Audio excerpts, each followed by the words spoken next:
Cinta itu seperti air kencing di dalam kolam renang. Maksudnya apa? Wujudnya tidak nampak tapi hangatnya bisa dirasakan. Konsep cinta itu adalah mahabbah. Mahabbah yang diajarkan oleh Robiah Al-Adawiyah. Kalau kemudian kita cinta dengan keluarga kita, tentunya tanpa pamrih. Kita mencintai tanpa harus minta balasan apapun.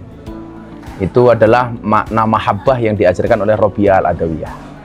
Kalau kemudian konsepnya BKKBN wal yakhshalladzina la taraku min khalfihim dzurriyyatan diafan, itu bagaimana kemudian keluarga ini dipenuhi dengan cinta karena apa? Keluarganya menjadi dzurriyyah yang kuat, dzurriyyah yang sehat. Maka kalau kemudian dzurriyyahnya ini sakit, itu kita bisa menjadi khasyah, khauf. Maka keluarga kita harus menjadi keluarga yang sehat. Maka konsep KB itu kalau berdasarkan ayat ini itu bukan membatasi angka kelahiran, tapi mengatur angka kelahiran.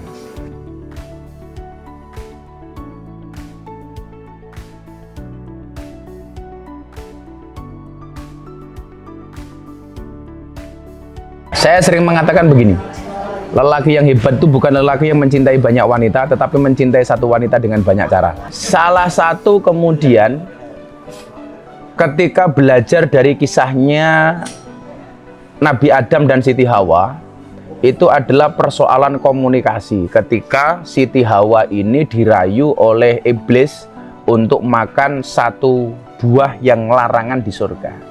Saat itu terputus komunikasi antara Siti Hawa dan Nabi Adam. Maka bagi saya salah satu memupuk rasa cinta itu supaya tumbuh dan berkembang adalah dengan pola komunikasi yang baik. Dengan pola komunikasi antara satu pasangan dengan yang lainnya. Saya pikir itu untuk menumbuh kembangkan cinta di dalam keluarga.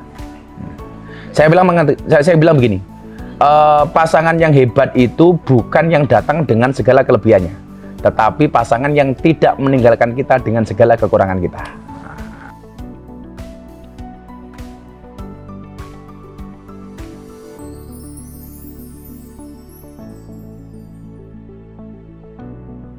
Saya dari awal sudah bilang sama keluarga, istri dan anak saya bahwa saya mewakafkan sebagian besar hidup saya itu untuk umat, Disitulah kemudian dibutuhkan pengertian dari anak dan istri kita. Kalau kemudian di dalam satu ayat disebutkan summa la'atiyannahum min baini aydihim wa min khalfihim wa an aymanihim wa an syama'ilihim, itu cara setan menggoda kita. Jadi kalau orang itu berdakwah, yang mengganggu itu ya anak, istri, kadang-kadang orang tua, bahkan mertua. Jadi kadang-kadang kitanya kuat dengan segala kemelaratan, kemiskinan, dan lain sebagainya. Yang nggak kuat biasanya siapa? Istrinya. Istrinya kuat, yang goda siapa? Anaknya. Anaknya kuat, yang cerewet siapa? Orang tua dan mertuanya. Maka kemudian ini harus dikomunikasikan dengan baik. Dan alhamdulillah keluarga saya fine-fine saja ketika harus saya tinggal pergi atas nama dakwah. Yang jelas komunikasi saya tetap berlanjut walaupun saya tidak ada di rumah. Dan alhamdulillah sampai hari ini keluarga kita nggak ada masalah.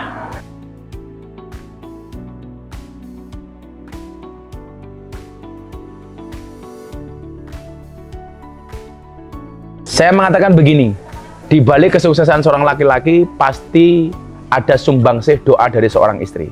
Kesuksesan seorang laki-laki berangkat dari doa istri. Tapi bukan berarti banyak istri banyak yang mendoakan loh ya. Kalau saya punya prinsip, di balik lelaki yang hebat akan ada banyak mantan yang menyesali. Jadi saya pikir support dari keluarga itu bagi saya luar biasa. Maka saya ketika membina rumah tangga itu saya lebih banyak guyon ya. Karena tidak ada satu masalah pun di dunia ini yang tidak bisa kita selesaikan dengan guyon. Dan guyon itu merupakan hasanah kita itu. Kayak saya menyampaikan sama istri saya, kenapa sih perempuan itu diciptakan dari tulang rusuk bagian kiri? Perempuan tidak diciptakan dari tulang kaki supaya tidak diinjak-injak oleh laki-laki. Perempuan tidak diciptakan dari tulang kepala supaya tidak menginjak-injak laki-laki. Tapi perempuan diciptakan dari tulang rusuk bagian kiri yang dekat dengan jantung dan hati. Artinya apa? Pada dasarnya perempuan itu suka disayangi dan dicintai. Dan konsep itu saya lakukan. Dan alhamdulillah istri saya fan-fan saja. Dan saya termasuk yang sangat sayang dengan istri.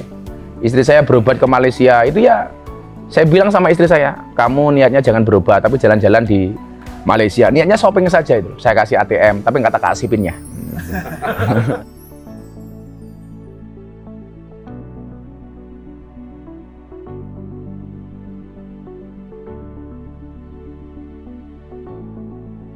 Satu, saya sepakat pemuda untuk menjaga ghaddul basar wa ahsanul farji itu dengan pernikahan, seperti dawuhnya Kanjeng Nabi. Tapi tentunya harus direncanakan. Maka kalau ada laki-laki senang sama cewek, cukup katakan kepada dia, kalau kamu cinta sama saya, cukup lakukan satu di antara dua, halalkan atau tinggalkan. Kenapa kemudian Rasulullah mengatakan tungkihul mar'ah li arba'in? Ini bagian dari perencanaan. Li jamaliha, ya karena cantiknya, karena gantengnya, boleh saja itu. Walaupun saya sering mengatakan, kalau kamu pengen punya istri yang awet, jangan menikah dengan yang cantik, karena cantik itu nggak awet. Maka kalau kamu pengen punya istri awet gampang, menikahlah dengan yang jelek, karena jelek itu awet banget, dari lahir sampai mati tetap elek. Ini bagian dari perencanaan. Menikahi karena ini perencanaan. Bahkan kemudian dikatakan fatfar bidzatiddin, itu termasuk bagian dari perencanaan. Maka nikah itu segera tapi jangan tergesa-gesa. Apa bedanya segera dengan tergesa-gesa? Ini ada kawan saya dari motor, anak-anak motor. Orang itu kalau segera, memang segera berangkat ya dipersiapkan sebelumnya. Helm dipersiapkan, segera dipanasi motornya, kemudian berangkat. Ketika nikung, ya tentunya kita kurang gigi, gas kita kurang. Itu namanya segera. Tapi kalau tergesa-gesa itu ada tikungan, nggak dikurangi, gas tetap digenjot dan lain sebagainya.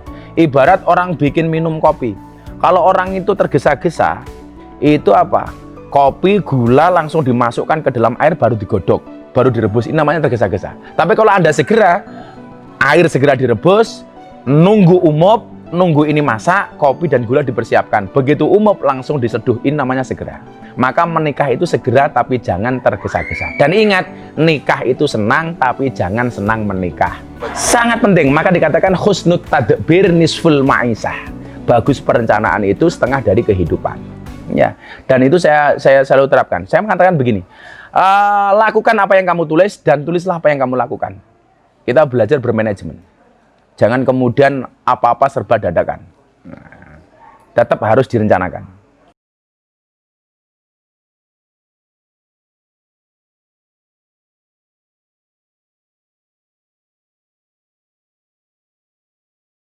Jangan pernah berharap mempunyai istri seperti Sinta kalau kamu tidak mempunyai sifat seperti Rama. Jangan pernah berharap mempunyai suami seperti Nabi Muhammad kalau kepribadianmu tidak seperti Siti Khadijah. Maka untuk membangun keluarga yang baik, caranya adalah pantaskanlah akhlakmu, maka kamu akan mendapatkan jodoh yang pantas untukmu. Jadi, ana inda dzanni abdi, aku itu sesuai dengan prasangka hambaku. Artinya apa? Pasangan kita itu besok seperti apa, itu tergantung bagaimana kemudian kita bersikap. Maka saya sering mengatakan begini, ketika dulu saya ditanya sama kiai saya, Miftah, kamu pilih mana? Kalau pilih istri, cantik tidak solehah, apa jelek tapi solehah? Rata-rata laki-laki akan menjawab cantik dan solehah. Padahal jawaban ini tidak ada di dua pertanyaan ini. Artinya apa? Kita harus memahami hidup itu berdasarkan kenyataan, bukan berdasarkan keinginan. Maka saat itu saya memilih cantik walaupun belum solehah. Kiai saya bertanya, alasan kamu apa? Ar-rijalu qawwamuna 'alan nisa, laki-laki itu imamnya perempuan. Kalau istri saya sudah cantik belum solehah, kewajiban saya sebagai imam menjadikan istri saya solehah. Tapi kalau istri saya solehah jelek wajahnya, nyuwun sewu, menjadikan cantik mahal harganya. Tapi ya santai saja lah, mbak-mbaknya jangan kemudian gara-gara seperti itu mempercantik semaunya. Ingat, cantik karena air wudhu jauh lebih sahdu daripada cantik karena ginju. Cantiknya wajahmu akan membuat laki-laki menatap, tapi cantiknya akhlakmu akan membuat laki-laki menetap.